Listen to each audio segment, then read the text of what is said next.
التخطيط بتاع العاصمه اصلا لما نزلت كان هي فكره ان هو فعلا تبقى دبي. يعني الفكره كلها ان هم قالوا العاصمه دي هتبقى دبي رقم 2 يعني.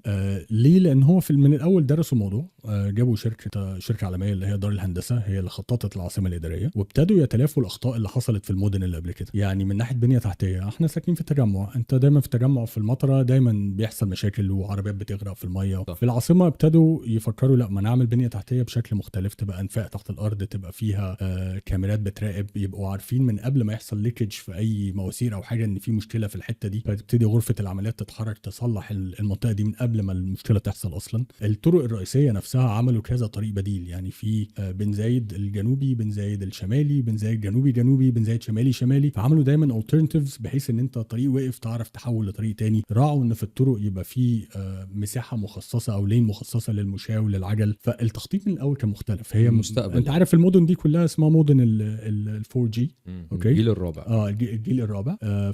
فمختلفه حتى في سرعه انترنت، كلها فايبر اوبتكس من الاول. يعني فيها طبعا سيرفيلانس كاميرز في كل حته، فانت والطاقه الشمسيه مستخدمه. يعني احنا لازم باي فورس اوف لو يعني ان احنا بنحط الواح طاقه شمسيه على الروف، والحي الحكومي بنسبه 60% الروف بتاعه لازم يبقى مغطى بالطاقه الشمسيه. فكل ده الناس اللي عايشه بره لما ابتدوا يسمعوا هم عايزين حاجه كده. هو عايز لما يجيب ولاده من بره ويرجعوا تاني مصر يحس انه بره، يعيش ان هو في نفس اللايف ستايل اللي كان عايش فيه.